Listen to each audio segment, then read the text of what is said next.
I should have known the second she called it a creative timeout that she wasn't coming back. My name is Leor Kaplan. I'm 38. I live, or used to live, in Eugene, Oregon. Back then, I was mostly known as a muralist. Paint on walls, ideas on scaffolding, that kind of thing. It happened on a Thursday evening, early September. The food truck courtyard on East 13th was humming. College kids, local artists, old hippies with guitars, the usual crowd. Dana sat across from me at one of the picnic tables, half smiling, half avoiding eye contact. Her pad thai barely touched, mine gone cold. The air smelled like fry oil and wet cement. I need to rediscover my spark, she said, like we were two co-workers talking about a sabbatical. Not two people who'd shared a bed for 7 years. I took a long sip of my soda and stared at her. Rediscover your spark. Yeah. She pushed her fork around. I've been burning out. Between work and everything. I need space. My eyes dropped to her phone, which was face down. I'd seen the name Grayson pop up too many times lately. Usually late at night, always under the contact name Studio B, client. What about those design consults with Grayson? I asked, keeping my voice even. Seemed like you found plenty of spark there. She looked up, her expression stiff. You're really doing this? I'm asking. Dana let out a dry laugh. He's just a collaborator. God, Leor. You think I'd cheat and then tell you over noodles? You wouldn't have to tell me. I'd just keep finding more shirtless selfies in your photo cache.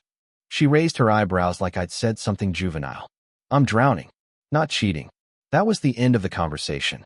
Not officially. We sat there another 15 minutes, pretending we were two adults having a calm discussion.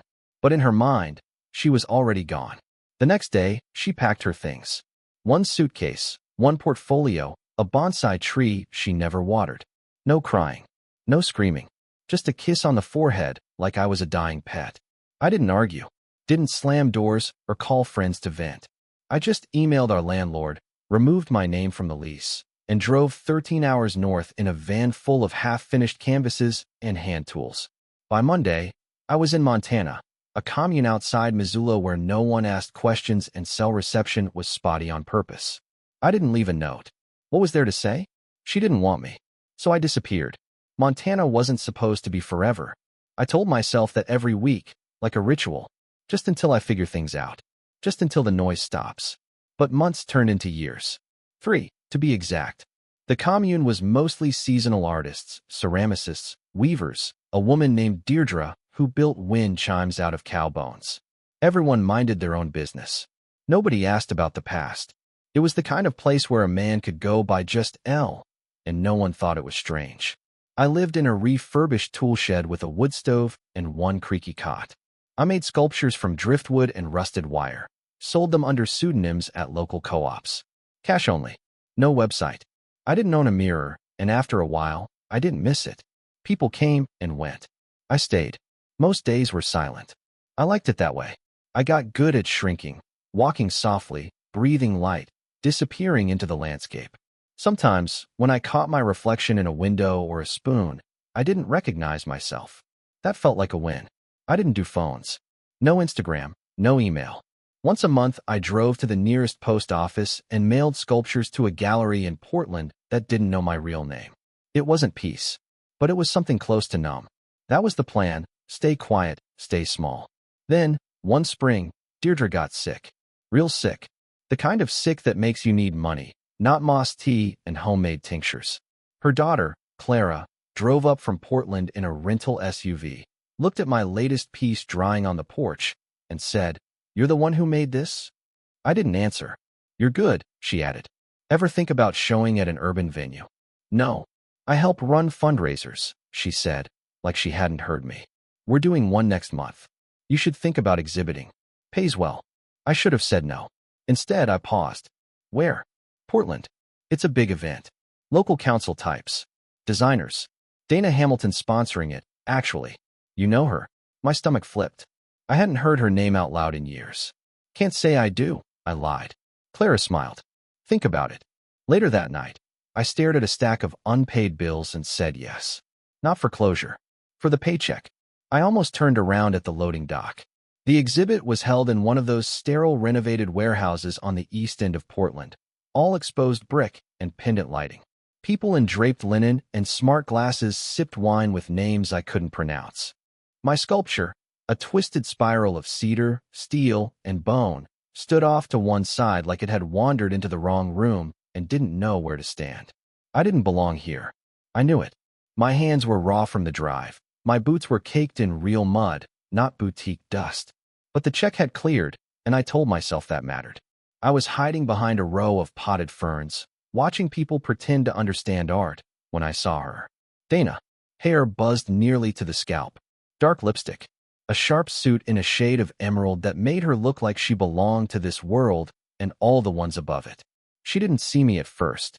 She was laughing, the loud, performative kind of laugh that comes from being important and knowing it. Then she turned, and her eyes landed on me. It was like something short-circuited behind her pupils. Her mouth opened just a little, the way you do when you're not sure if what you're seeing is real. Then her wineglass slipped through her hand. It hit the floor with a sharp crack, red pooling around her heels like blood in a crime scene. Silence. Everyone turned. For a second, I thought maybe she'd blame a waiter or fake a fainting spell.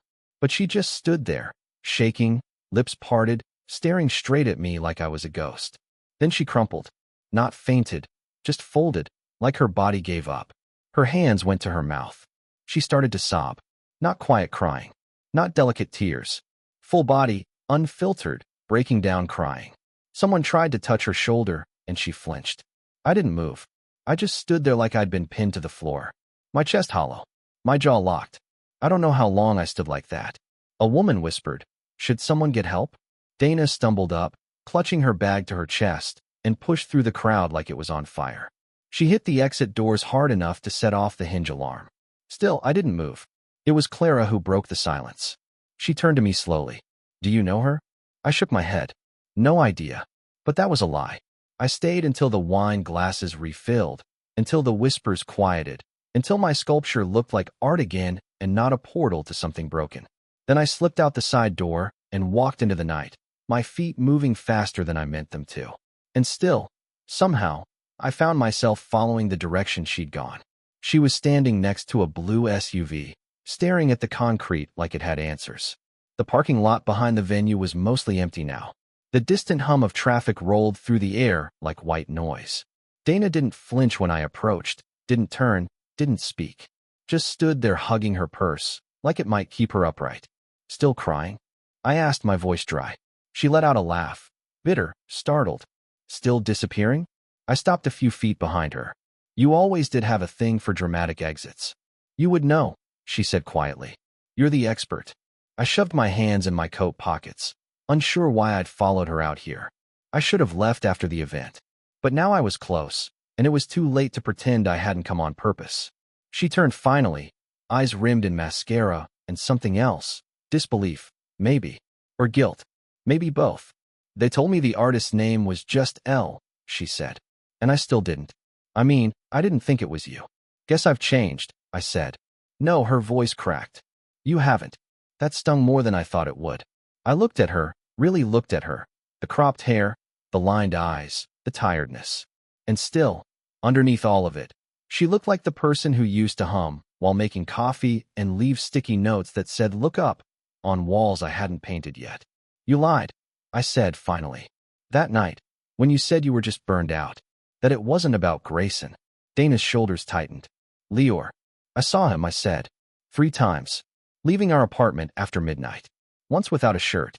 Once laughing in the hallway with your voice behind the door. You didn't even try to hide it." She froze. "I wasn't stupid," I added. "I was just waiting to see if you'd tell me the truth." Dana looked down at the pavement. "It wasn't serious." "You think that makes it better?" "I didn't sleep with him," she snapped. I raised an eyebrow. "Oh, emotional betrayal only. My bad."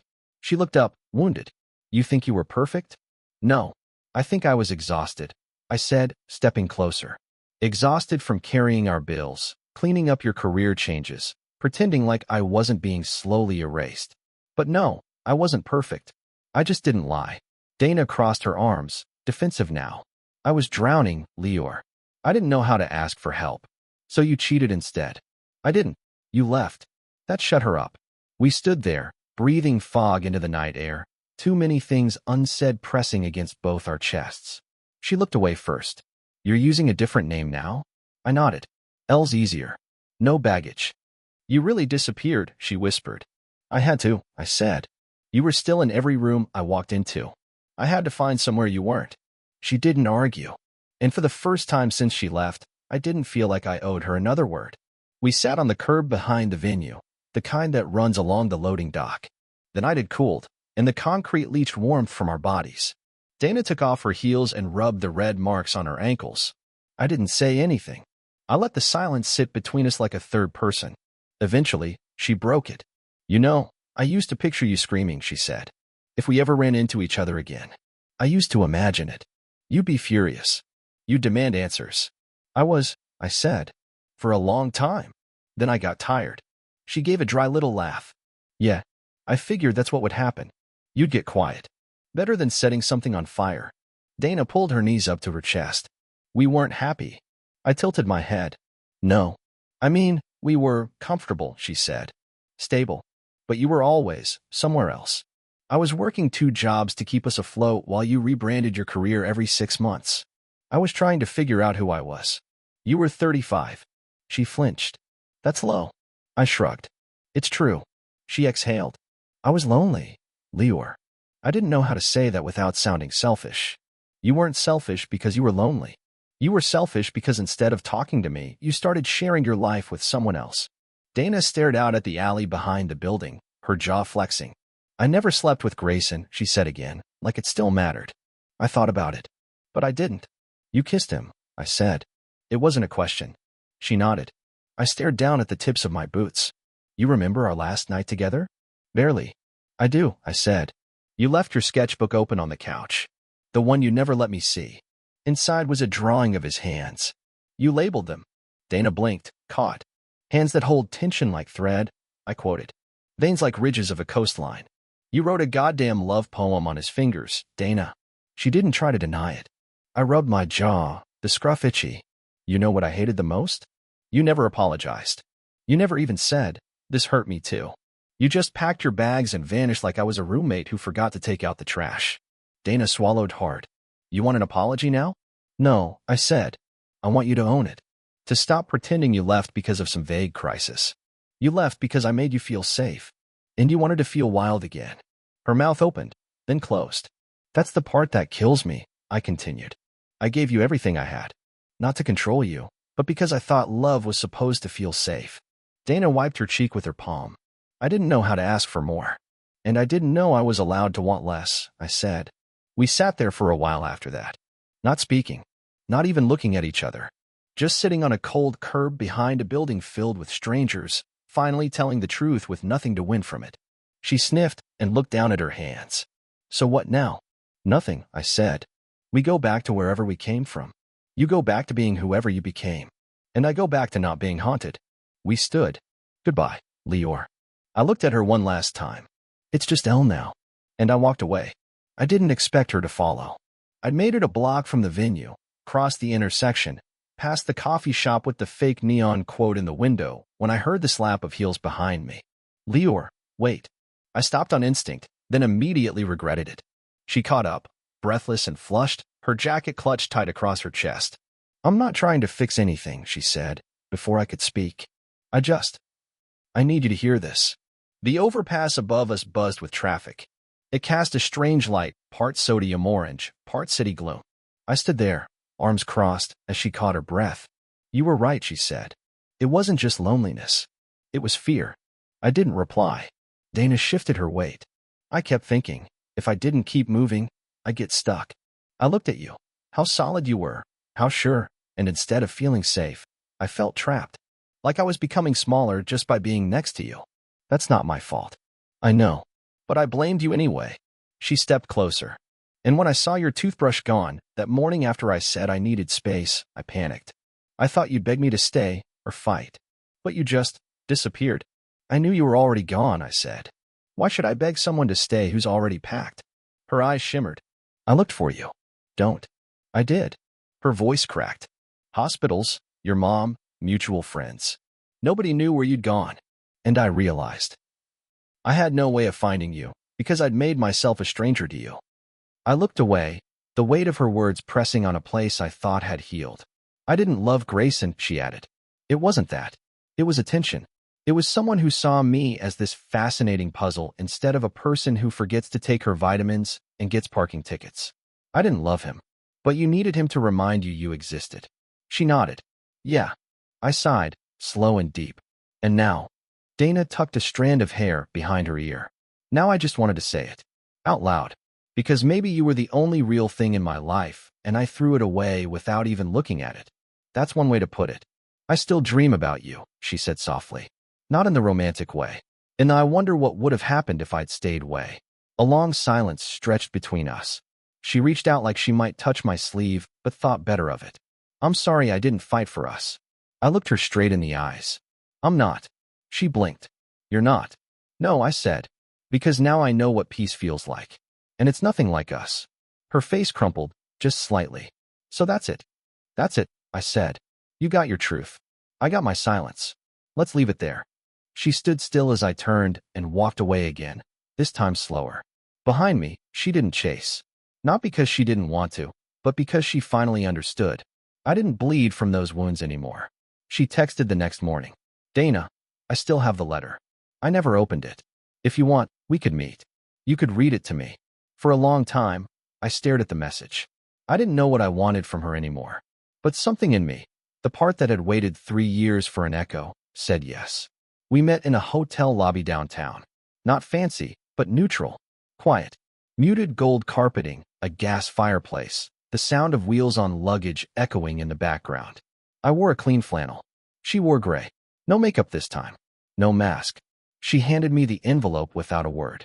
Same one I'd left on the kitchen counter the morning I disappeared. My name written in my own handwriting, uneven, rushed. The paper had yellowed a little at the edges. She hadn't even opened it. 3 years. I couldn't, she whispered. I nodded. I opened it. My voice trembled at first, then steadied as I read. Dana, if you're reading this, it means I left without saying goodbye. I didn't do that to punish you. I did it because staying would have meant shrinking, dimming myself to fit into the space you left behind. And I couldn't do that anymore. I saw you falling in love with someone else, or maybe just with the idea of not being with me. And I wanted to believe you'd come back. But I realized you already had, just not to the version of us that used to laugh at midnight over cereal and reruns. So I'm letting go. Not because I don't love you, but because I do. Because loving you quietly from far away hurts less than being invisible up close. I hope your art finds its fire. I hope your life feels wild and full. I'll be somewhere painting things no one will ever see. Lior. When I looked up, her eyes were wet, but she didn't speak. Why didn't you read it? I asked. Because I knew what it would say, she whispered.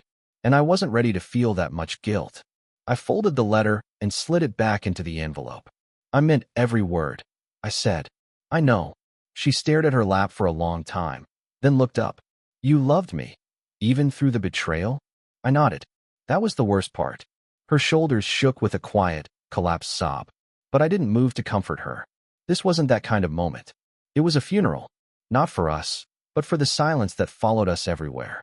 We sat on a bench just outside the hotel lobby. The street was quiet, morning traffic still thin. A woman walked by with a golden retriever that sniffed the air around us, but didn't stop. Dana pulled her jacket tighter around her shoulders and cleared her throat like she needed to shake something loose. I hated you for disappearing, she said. At first, I told myself you were selfish, immature, that you ghosted me because you couldn't handle real life. I didn't respond, just let her talk.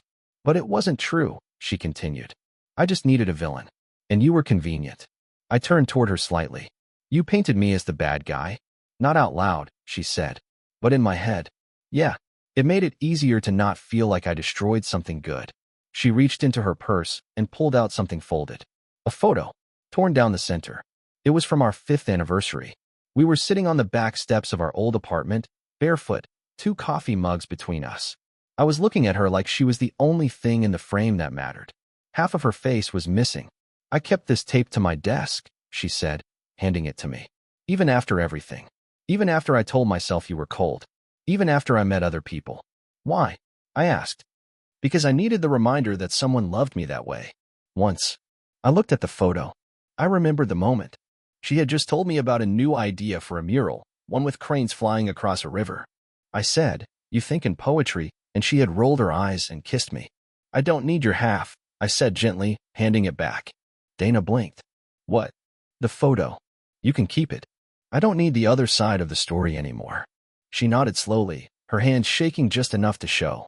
"I tried to find someone who looked at me the way you used to," she said. "But no one ever did. Maybe because you didn't look at yourself that way," I said. That one hit her hard. She didn't argue. "I wasn't ready for the kind of love you gave me," she admitted. "It felt too good, too safe. And I didn't know how to be the kind of person who deserved it." We sat there for a while, letting the wind carry what it wanted. "I'm not asking for anything," she said finally. "I know we're done. I wanted to say it all.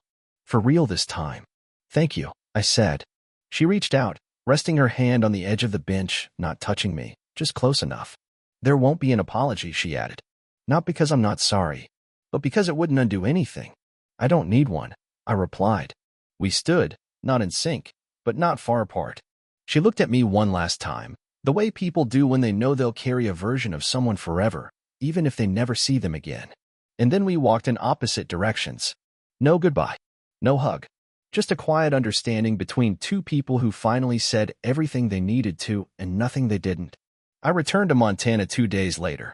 The commune hadn't changed. Same dusty gravel road. Same crooked sign at the turnoff that read Cedar Grove Arts in peeling paint. The goats bleated like they remembered me. They didn't. My cabin smelled like cedar and wet socks.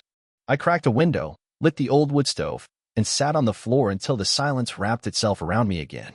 But this time, it felt different. Not heavy. Not empty. Just quiet. I unpacked slowly. Tossed out old sketches I didn't recognize anymore. Kept the letter Dana had asked me to read, not because I wanted to hold on to it, but because it felt like a receipt for a chapter I'd finally closed. Then I picked up my camera. I hadn't used it in years. Not since before Dana. Not even during. I dusted it off, charged the battery, and went for a walk. I didn't take photos of people.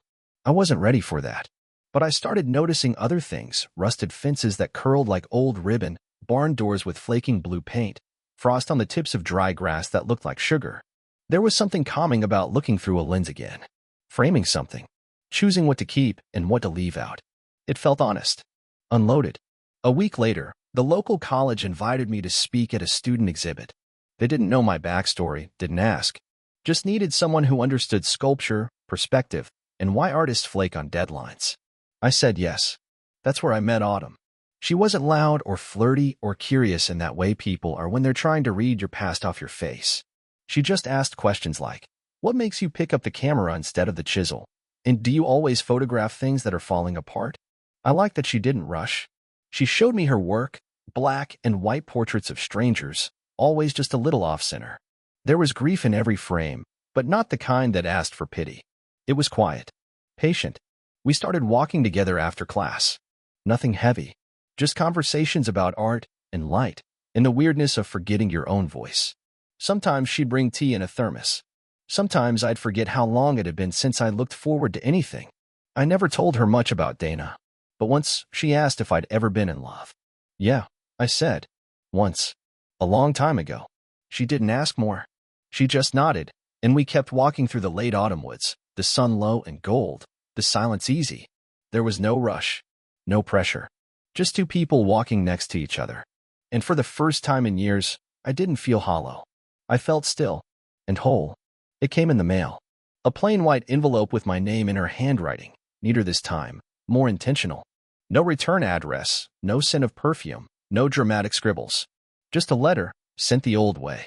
I waited a full day before opening it. Let it sit on my desk like an object from a past life I hadn't decided how to touch. Autumn came by that afternoon.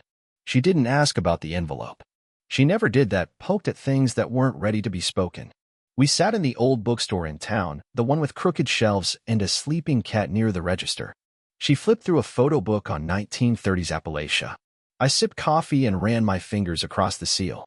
Later, after she left, I opened it. "Lior, I know you don't owe me your time or your attention, but I wanted to say one last thing without hope or pretense. Just truth. You loved me the way I couldn't love myself, and I didn't know how to receive that without destroying it. Thank you, Dana." That was it. No apology. No invitation to reconnect. Just an acknowledgement, clear, direct, and heavier than anything she could have written before. I folded the letter and slid it back into the envelope, then tucked it inside a drawer in my cabin, not to revisit, just to file away like a document from a case long closed. I didn't cry. I thought I might, but I didn't. Instead, I grabbed my coat, grabbed my camera, and walked into town. The sun was out, not warm exactly, but bright enough to feel like it meant something. Autumn was waiting near the bookstore, her scarf pulled up over her chin. She looked up and smiled as I approached, brushing her hand against mine in that casual, slow way she always did, not claiming, just steady. We walked like that for a while. No rush, no destination. Inside the bookstore, she stopped to point out a dog-eared copy of a photography manual I'd mentioned weeks ago. I smiled, bought it. We left without saying much. As we stepped outside, I glanced at her, at the way she existed in her own skin without needing permission, and I realized something simple. This wasn't redemption. It wasn't a second chance or a perfect ending. It was resurrection, slow, unflashy, and entirely mine. And that was enough.